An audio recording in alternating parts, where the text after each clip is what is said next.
दोस्तों, वैसे तो हिंदू धर्म में अनेक रीति रिवाज, प्रथाओं, मान्यताओं का प्रचलन है। ऐसी ही मान्यता है गंगा स्नान में पाप मुक्ति की। नमस्कार दोस्तों, मैं वीरेंद्र राज वीरू अपने लाइव चैनल में आपका हार्दिक स्वागत करता हूं। तो इस वीडियो में हम इसी टॉपिक पर बात करेंगे। लोग धार्मिक नगरी बनारस के गंगा, अयोध्या के सरजू, मथुरा में यमुना तथा प्रयाग के संगम एवं कुंभ में स्नान करने सिर्फ इसलिए जाते हैं कि उनको लगता है कि वहाँ स्नान करने से सारे पाप धुल जाएंगे, सभी पापों से मुक्ति मिल जाएगी। क्या इतना आसान है पापों से मुक्ति पाना? आपने जीवन में सारे गलत काम किए, व्यभिचार, चोरी, बेईमानी, ठगी। अब आपको जब भी कभी टाइम मिले बस जाके गंगा में स्नान कर लीजिए और पापों से मुक्ति मिल गई।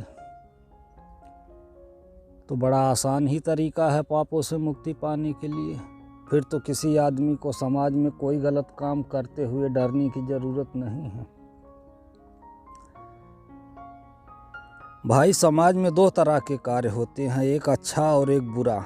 अगर आप अच्छा काम करते हैं तो उसी को पुण्य के संदर्भ से देखा जाता है। अगर आप गलत काम करते हैं तो वही पाप है। पाप प्रायश्चित से कटता है, ना कि गंगा में स्नान आदि करने से। और ज़िंदगी में कुछ ऐसे गलत कार्य या गलतियां होती हैं जिसको हम सिर्फ पश्चाताप ही कर सकते हैं, बाद में उसका प्रायश्चित भी करना मुश्किल होता है। जिस गंगा को आप पवित्र मानकर गंगा जल घर ला के रखते हो, क्या वह जल पवित्र और शुद्ध है? क्या वह पीने योग्य है? अगर गंगा का पानी पीने योग्य होता तो शहरों में पानी की इतनी समस्या है। सरकार इसी नदी के पानी को शहरों में सप्लाई नहीं करती। आज के समय में घर गांव में नल का पानी भी पीने योग्य शुद्ध नहीं है। लोग घरों में पानी को शुद्ध करने के लिए आरओ लगाते हैं। बाज़ार में भी देखिए आरओ का फिल्टर पानी सप्लाई हो रहा है, लोग दुकानों में रख रहे हैं पीने के लिए। गंगा का पानी, जिसमें शहर का मल मूत्र, सीवर, नाला, फैक्ट्री, कारखाना का गंदा कचरा पानी, केमिकल, अनेक तरह का पदार्थ आके मिलता है, दूषित पानी आके मिलता है। अब वह गंगा का जल शुद्ध और पवित्र कैसे हो सकता है? शायद आपको पता हो या ना हो, गंगा और दूसरी नदियों को प्रदूषण से मुक्त करने के लिए सरकार ने 2014 में अरबों रुपए प्रोजेक्ट का नमामि गंगे परियोजना शुरू किया है। कुछ लोग गंगा जल को घरों में ला के रखते हैं, कुछ धार्मिक कार्यों में उसको छिड़का जाता है पवित्र करने के लिए। बुजुर्ग की तबीयत खराब होने पर लोग उन्हें पिला देते हैं। अब सोचिए, जो आदमी मरीज है उसको स्वच्छ पानी की ज़रूरत है, साफ़ पानी पीने की ज़रूरत है, उसको लोग प्रदूषित गंगा जल पिला देते हैं। भाई, इससे तो उस व्यक्ति की तबीयत और ख़राब हो जाएगी। अब इनके दिमाग पर तो धर्म और आस्था की धूल जमी है। अब इनको समझाना भी मुश्किल है। वर्तमान समय में जिस गंगा को इतना पवित्र माना जाता है, सबसे प्राचीन वेद ऋग्वेद में इनका वर्णन भी नहीं है। ऋग्वेद में सरस्वती नदी को सबसे पवित्र माना गया है और उन्हीं का वर्णन है। आप विष्णु पुराण में देखेंगे तो गंगा के नदियों के जल के पवित्रता और महत्व को बताते हुए वर्णन किया गया है कि अगर आप सरस्वती के नदी का पान करते हैं तो आपको 3 दिन में पाप से मुक्ति मिल जाएगी।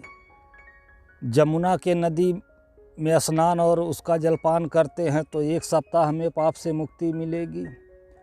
गंगा और भागीरथी नदी में स्नान और जलपान करते हैं तो आपको तुरंत ही पाप से मुक्ति मिल जाएगी। और नर्मदा नदी को इतना पवित्र बताया गया है कि आप उसके जल को, उसके पानी को देख लेते हैं तो बस देखने मात्र से आपको सभी पापों से मुक्ति मिल जाएगी। हाँ, प्राचीन काल में जब वेद पुराण लिखे गए थे तो इन नदियों के जल को, पानी को शुद्ध और पवित्र माना गया था, क्योंकि प्राचीन काल में आप जितनी भी प्राचीन सभ्यताओं को देखेंगे सब नदी के किनारे विकसित हुई थी। चाहे भारत में सिंधु नदी घाटी सभ्यता हो, चाहे मिस्र की नील नदी घाटी सभ्यता हो।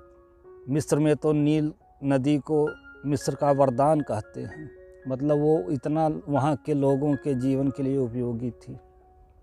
या चीन में हैंगसांग नदी, या अमेरिका की टेम्स नदी हो। प्राचीन काल में आप देखिए भारत में जितने भी प्राचीन नगर या शहर हैं सब नदियों के किनारे बसे हुए हैं, चाहे बनारस हो, अयोध्या हो, या कलकत्ता हो, या इलाहाबाद, प्रयागराज हो। तो प्राचीन काल में लोग इन नदियों के किनारे बसते थे क्योंकि उनको पशुओं के पीने के लिए पानी, खेती के लिए, सिंचाई के लिए पानी, नहाने धोने और आने जाने के लिए नौका से लोग आते जाते थे। तो मनुष्य का संपूर्ण जीवन जो है नदी के किनारे व्यतीत होता था। लोग नदियों के किनारे ही अपनी घर, गांव या बस्तियां बसाते थे। इसलिए लोग इन नदी के जल पे बहुत अधिक निर्भर थे और वेदों पुराणों में इनको पवित्र और माना गया है और इतना महत्व दिया गया है। लेकिन उस समय तो इतने कल कारखाने और इस तरह से नहीं थे कि जो उनके कचरा या नाला सीवर आके नदियों में मिले। उस समय इन नदियों का पानी एकदम साफ, स्वच्छ और पीने योग्य था।